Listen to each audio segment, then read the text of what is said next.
Ravens WR Rashod Bateman hoping for bounce-back season under new coaching staff. OWINGS MILLS, MD. Baltimore Ravens wide receiver Rashod Bateman chose his words carefully.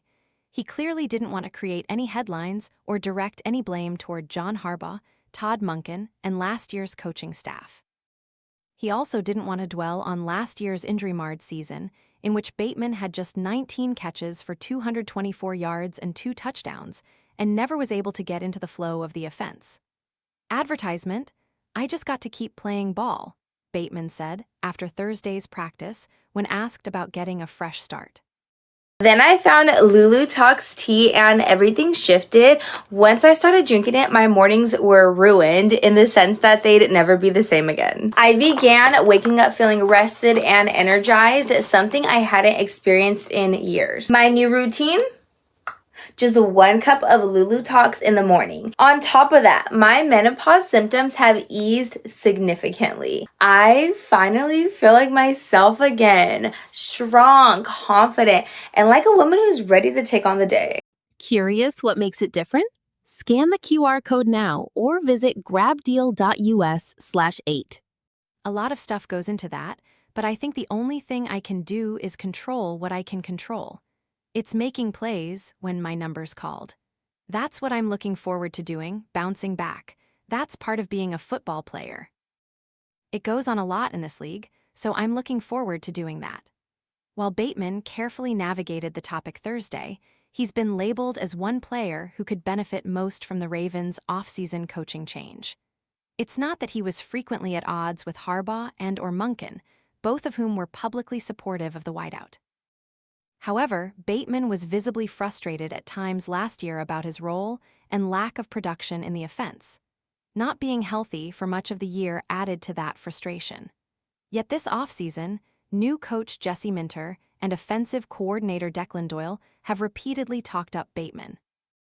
Bateman said Thursday that Minter's focus on connecting the team is something the Ravens needed.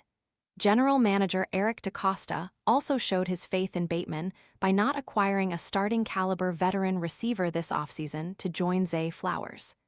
As a receiver, you want somebody to believe in you, Bateman said. You want somebody to see your ability, and I think Declan is doing a good job of moving all of us around, not just myself. You see Jacoby laying out there making plays, Tez Walker. I think there's a lot in store for a lot of guys this season. Asked specifically about the new offense, Bateman said, I feel like the details of it. I'm moving around a lot. I'm in the slot, outside. I get to show my talent more and more.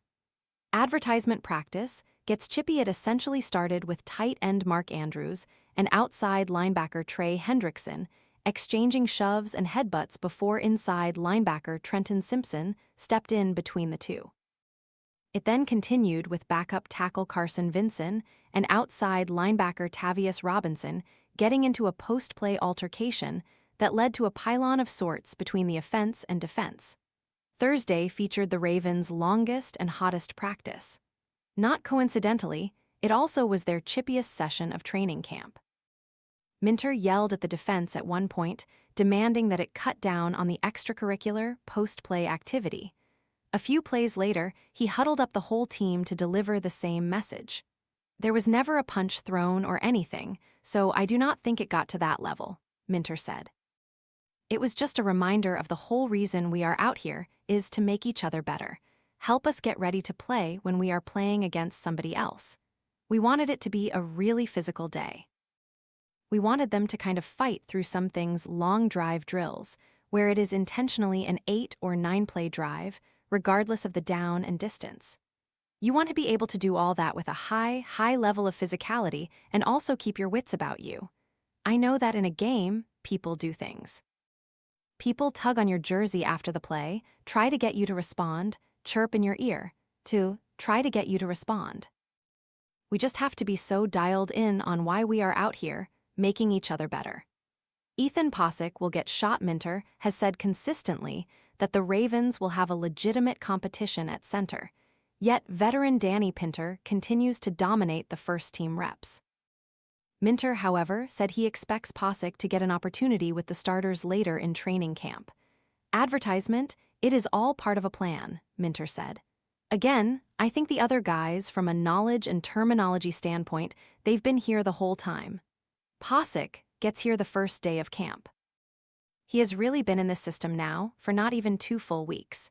We are letting him catch up. It was widely believed that Posick would be the team's starting center when Baltimore signed him to a 1-year, $3 million deal not long before training camp began. Posick, though, has mostly been working with the second and third teams as he learns the offense and continues to work back from a torn Achilles in December. Other camp notes: the Ravens had 5 absences to start practice and had 2 other players leave the workout early for heat illness-related reasons. Wide receiver Dayton Wade, defensive lineman Aeneas Peebles, and inside linebacker Carl Jones missed their second consecutive practice.